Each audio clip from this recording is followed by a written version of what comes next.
All right, and welcome to Roundtable from episode 2 of Group D. How you guys feel after those 4 light shows? Pretty good. Pretty good. Inspired, definitely. Yeah, those videos were pretty nice. Definitely enjoyed all the display of clusters throughout. That was nice. Some really tasteful attention to detail. Very tasteful things people did this round. Absolutely. Absolutely. All right, Jay, why don't you remind everybody what the topic is for this roundtable today, and we can talk about and then tie back to these 4 videos. Totally. So the topic of today is how does the background lighting, the camera lens, the location, and the color glove sets play a role in these performances? Oh God, so much. It really depends on what kind of vibe you're going for. Mhm. It depends on the era, really, because if you think about it, way back when when I look at the YouTube dive, right, and I go and I look at the archives, the videos that came out like between 2008 2012 were really dark.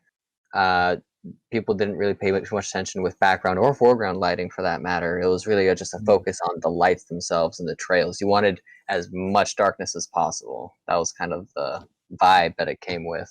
That came with giving shows in person. You kind of wanted the same thing. Nowadays, it's a little different. Yeah, you Go ahead, see a lot Starlight. of you see a lot of people wanting to add more like kind of monologuing miming sort of things of giving you like full body experience or such intricate technicality that you kind of need to see the gloves to kind of fully appreciate what's going on. So it's even evolved depending on what kind of show you're trying to give. So it's heavily disputed. A bunch of people will argue it as to what's the best way to film and what's the best way to capture, and it's we could go over this for hours, on like specific things. Like it's such a rabbit hole. I'll give you a great example. All right, here's something that I subscribe to personally that others might not agree with. Okay, when it comes to light shows, I don't film over 30 FPS. I'm with that. I fully support that. Right. See, I thought you might have an issue with that, Starlight. See, my reasoning for that: trails. It's not your FPS the problem. It's a different setting in your camera. And if you can't get to that setting, which is like most GoPros, and like if you can't get to this setting like within your DSLRs, it's going to distort your trails. But if you have a camera that can match the capacity of 60 FPS and you can render it out properly in a way that websites will take it, 60 FPS is not the problem. So like, yes, if you can't get 60 FPS to not look right, don't do it. But the people who swear against it, I'm gonna disagree. Okay. Fair. The caveat I should have said was for GoPros. There's a that caveat is definitely for GoPros, yeah. Which is like the number one camera, other than the front-facing camera on your cell phone that Glovers go for. So Interesting. So interesting. Because again, like my perspective, like we don't, at least I'm not looking at how many the frames per second and etc. in like a dance piece, but it is interesting because it does give a different feel when people are watching it. So when you film a dance piece, though, if you're gonna film a video and you want it to be like a full piece and it's not just like a freestyle, you do take into account like the outfit, the location, the angles, all that kind of stuff. So Glovers are just light focused, man. We're just focused on lights and colors and in every aspect of the word, in every aspect, in every possible way. So I think that's just for as far as setting up videos, I think that's just evolved past it. Like, all right, well, I can't change my lights anymore, but I can definitely change my setup, and I can change my background, and I can, get an LED mirror to be behind my stream setup. But I'm just kidding, Adam. But I think at the very least for like GoPros and front-facing cameras and some of the more popular ones, I think like a backlight is pretty critical. It is Mm. I definitely. think we can all agree that somewhat of a backlight, not one necessarily too powerful, but powerful enough. It's not just the way that the scene looks, it's the way that the lens of your camera is trying to compensate for what it's looking at. So even if it's not on autofocus, it's still going to do these little manual zooms to try to interpret what it's seeing so it can spit it out as data. So if you give it only very specific points of light to look at, it can be difficult to make it look the same way that it does in person. So a backlight will go a really long way to force the lens to open up a bit more, and you get a little bit truer colors that way. So, moral of the story is suck it up and do a backlight with a well-lit show and fix it in post-production. Well, I mean, yes. Post-production is a huge thing. I'm being super crude here, obviously, but yeah, you can totally dim it down and get that filter overlay that you're looking for in post-production. Even in like basic stuff with like iMovie and things like that, you don't need to have Adobe Premiere but No. actually there's a free alternative that's basically to Adobe, and so DaVinci Resolve, Yeah, right? DaVinci Resolve. DaVinci Resolve is a free program that you can download, and it's from a really professional company. There's a paid version for it. It rivals the power of Premiere for what Glovers will use it for. Mm-hmm.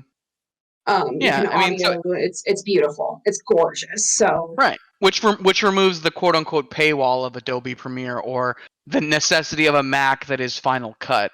right. So it definitely helps things out there. That's just one more level up that can produce this. So going forward, now that's the thing, because I think that just started really this year or or late last year. So as that progresses, it's just going to be even easier to see higher quality videos. Yeah, that's true. You definitely always want to pull your light down. You want to pull your scene down. Don't try to pump it up. You're just going to add noise. Like film a little bit brighter and pull down in post.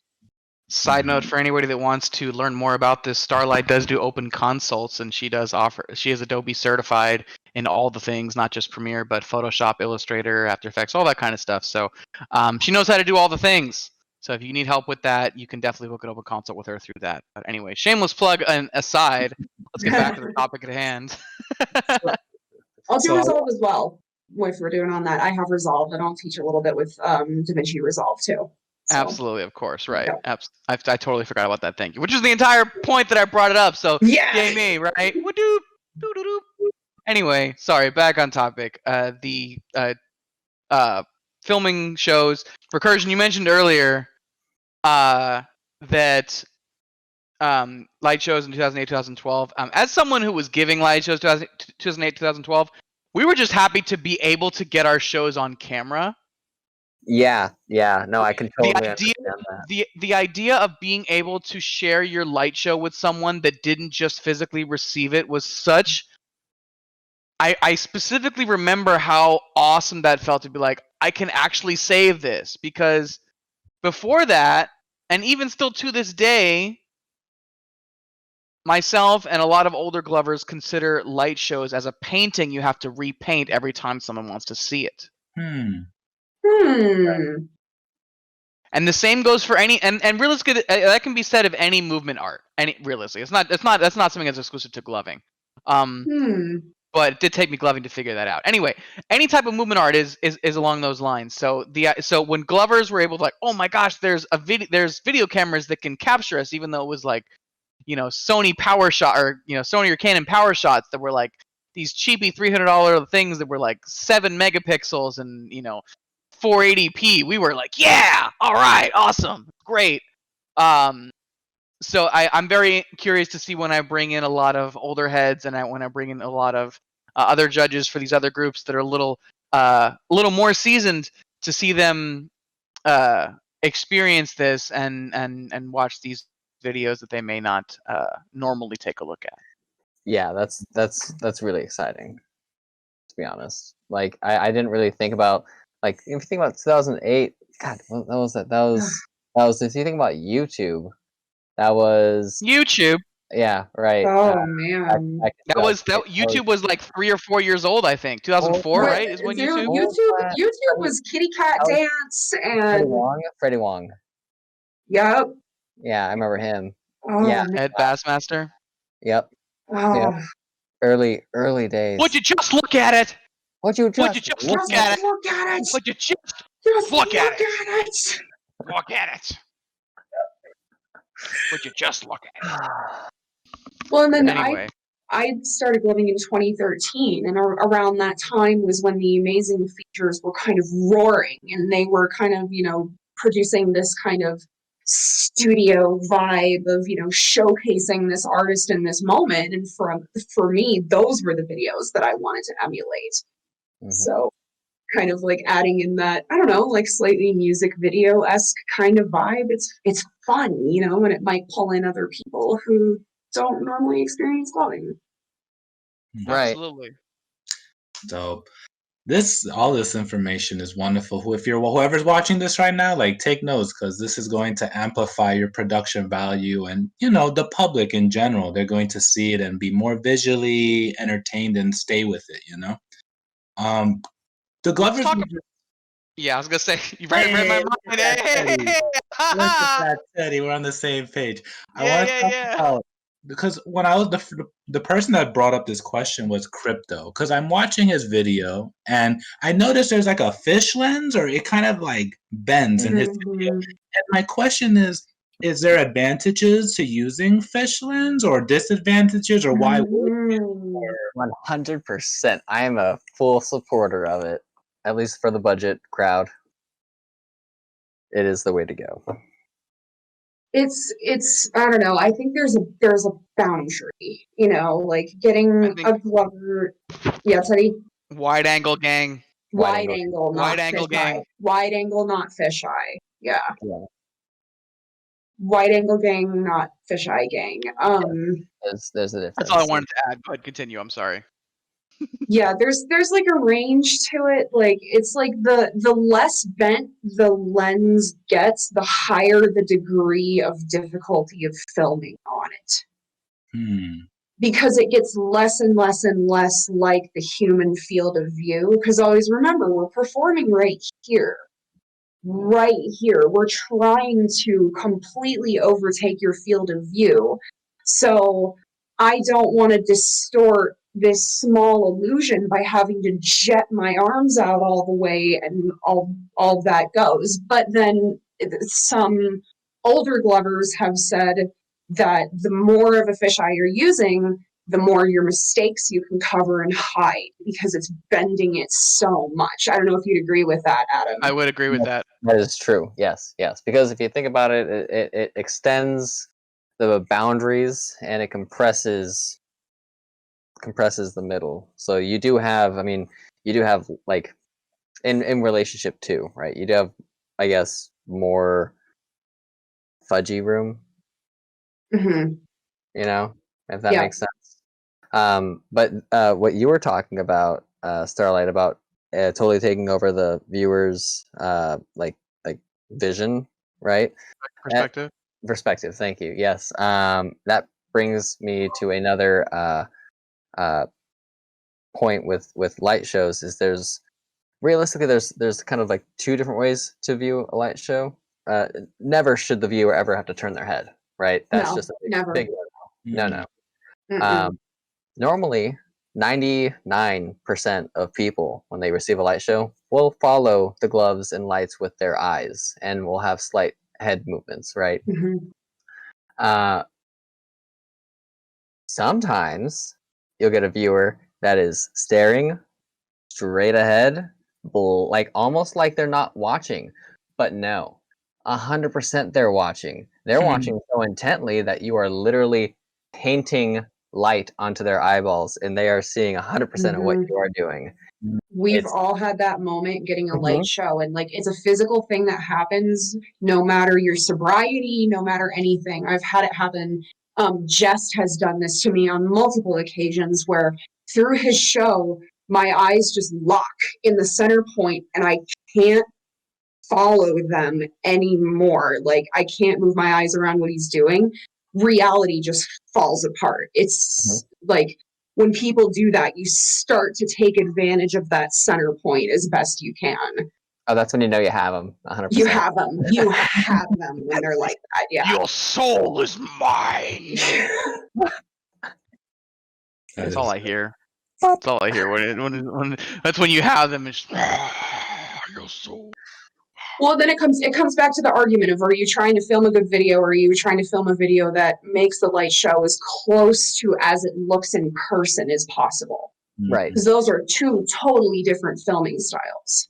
And both are very enjoyable. Both are very enjoyable, and they have their place. Yes, in their own Absolutely. right. In their own right. Yeah. Absolutely. 100%. Interesting. 100%. Okay. Going back to just like, you know, the lens, the lighting, all the other features that influence the show. Another Glover that gave me the thought of the background lighting that just kind of had me highlight that it was Psych. I noticed with Psych, from all the Glovers so far I've seen, he was like a silhouette, like it was like almost pitch black. And I'm that's another question I have is the background lighting. Like, is there an advantage to just being all silhouette and just having the gloves be the highlight? Are there disadvantages, or what is that about? I think it gives you different tools to play with depending on what you do. So you have to know you have to know what tools are in front of you. It does 100%. If you notice, if I remember back to the shows that we've seen so far, I was critical of Danny for not utilizing further bigger movements. But if you notice, Psych was up front a lot of the time too. But I didn't catch that as hard because of the lighting. The tools that you use are all dependent on how you use them to your advantage. Absolutely. So something that is a disadvantage in one show is not a disadvantage in another because you understand the tools that are in front of you. Right. And to be honest, if Psych had done something like, you know, big body tuts outside in the dark, I don't know if we would have even seen that because the lighting wasn't particularly appropriate for it. You know. So if Psych had followed the advice you gave to Danny Phantom, he probably would not have had as good of a show. Precisely. There. So it really is that personal and that specific to each person. That's great. Yeah. Awesome. Wonderful. Well, go ahead. Oh no, continue. I'm going to change the subject a little bit. So if you want to add on this, we can add to that before I continue. Oh, just like a final note that it even leads into like choice of glove sets, you know, like especially with the camera, with relativity, you can put on too blinky of a glove set that flashes the same tempo as your background lights, and they will contrast, and the entire frame of the camera just goes with artifacts, and you can't see anything. So filming light shows is such an art in and of itself. Go ahead, Teddy. So speaking of that, there's one person that I want to bring up that everybody here enjoyed. Nobody really had anything negative to say about, but judging based on the standards we have the topic of today, he's probably on the lowest level. And sorry, not the lowest level. That's not the right word to say it.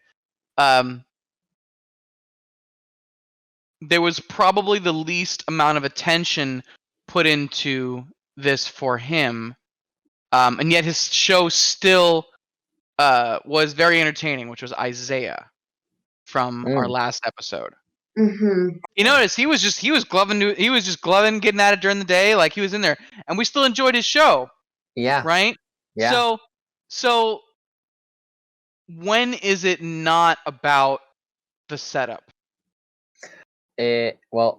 Honestly, it kind of comes back to that whole gloving is what you make it, right? You know, there's so many different aspects to gloving that people will dive into and make that their own. It's like the reason why we enjoyed Isaiah's video so much, being in the daylight and you know, not having as snappy of angles. It was just not because being like a full on studio setup kind of thing. Right. Just the raw energy, you know, the vibe. It was there. Stage presence. stage presence, confidence, showmanship, stepping into Yes. stepping into your shell or stepping out of your shell into your sphere and going, I don't care what this looks like. I don't care what else you're going to judge on it. You're going to watch me. Watch this. And Isaiah did that so well. He was just like, hello, it's me. This is my thing. Like, even facial expressions, like, not totally deadpan, but also not like, like, I really don't like it when the facial expressions, if I can see them, don't match the gloving. Like, if it's like intentional. Like, if I see something like you're pulling across your face to be dramatic, I really want to see your face matching that. And he had that of just, I'm consistent with what I'm doing here. Presence is so important. It is. Awesome. Yeah, I wanted to bring that up because we didn't get the whole lot of time to talk about his shows and everything, but I know everybody just kind of really enjoyed what he had going on. So yeah, I want to bring up the other two glovers from this round that we saw, Cosmo and Krypton, I believe. The thing that I really, again, going back to the location, colors, background, how that plays a role. Like, I really aesthetically enjoyed the colors they had with like the lights, their choice, the flickering. And are you judges? Are you guys looking at the how they customize their lights as a factor in their shows, or is it just like I like it, or because I know like in dance, competitively it's not measured on the scorecard, so it doesn't have an effect on their scores per se, but subjectivity and preference. Here's the thing. There are objective points on the scorecard that we apply our subjective views to. Read it back. Subjective. It is still a subjective art form, and we do interpret it how we do because we are human. We do have our preferences, and that's something to honestly, with the contenders, that they should take note of. That every contender in any competition should take note of. Always take note of your judges in any competition. Yeah, it's not like this man run for office. It's not like the choice of colors per se are necessarily going to throw me off. It's that the lights themselves are the point. They're the point of this. And if you make a bunch of decisions that make them like impossible to see or impossible to interpret, you're going to stunt our ability to look at what you're doing properly. The biggest complaint is people will have way too flashy of lights and then move way too quickly. So if the light is flashing, from blank and like this, and you move that distance in a second, this much space is blank. You don't have any of that. So then at that point, I can't see what you're doing. On the flip side, if you're using a really solid color and you're doing something intricate like clusters, I'm going to see every single shake, single shake that you do. If you use a more blinky or aggressive with that. Aggressive. Oh my goodness. I hate when I see it. No, solids can smell fear. Yeah. If you want to get good at your smell fear. You want to get good at tracing, glove with bulbs. Big, tracy, bright bulbs. And record that shit and watch it back, and you will be angry with yourself for months. And you're just going to work at it, and next thing you know, you're going to still be angry, but it won't look as bad. This sounds like personal experience there, Recursion. Do you want to talk about? Something you want to talk about? To the fifth. Yeah, I figured as much. That's okay. It's all right. We're here for you. I know it's COVID, but like I'm sending you a hug. Thank you. There you go. Perfect. Yeah, so not to say that like you're going to get docked points for your choice in lights, but like if you kind of botch what you're using so badly, you could stunt the interpretation of your performance. Right. I think go ahead. I want to add to that. I think another way to look at it would be like is just to be aware of like, hey, my lights do this and this mode does this and this. That means that I should do these moves, or I should. And if you're not sure what those moves are, like spend some time in the mirror and just figure them out. What does this look like? Does Mhm. this? Can I see this trail? Can I really see this? And like, be harsh on yourself too. Like, don't be like, I can kind of see it. Like, realize that you're you and you know what you're doing. But like, Mhm. if you were looking at that objectively, like, could you really see what you're doing? You know, because I do that all the time too, where I'm like, oh no, this is fine. They can see it. No. Right. It's like here, if I'm looking at my hands, right, and I'm tracing here, I can see all this stuff. It looks pretty cool. What can you I see? can't. What can you see? Tell me. What can you see? Nothing. I can Not a see whole the back lot. of your hands. Yeah. Right. I see this. Right. It's the awareness. You have to think of it not from your point of view, but from the viewers as well. Right. And I guess looking at it through like in the popping world, like the clothes they wear also influences the movement. Like for instance, waving, like if you have a long sleeve shirt, it covers this joint. So when you wave with a long sleeve, the whole clothes is just going instead of the joints breaking.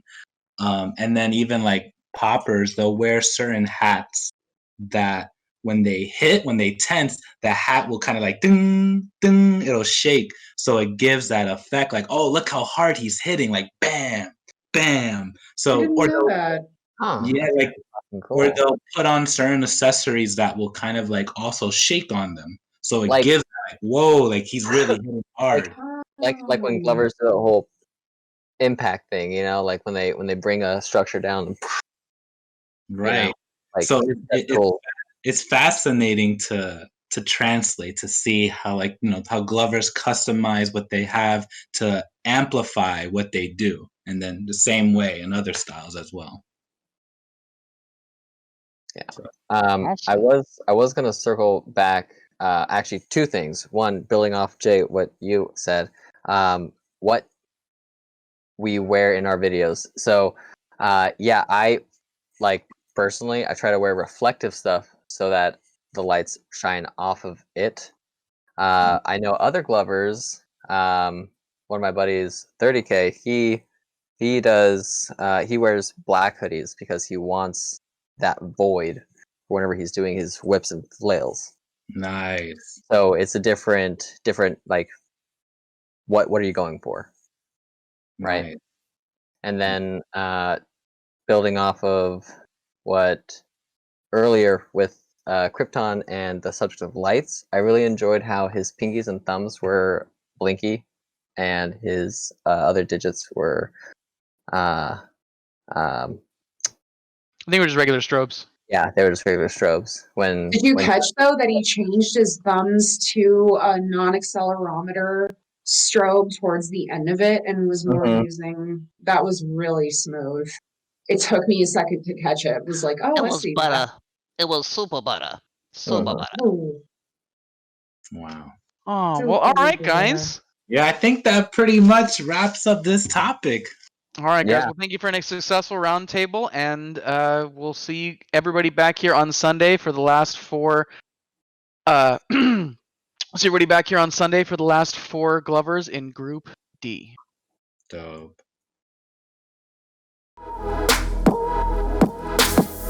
Just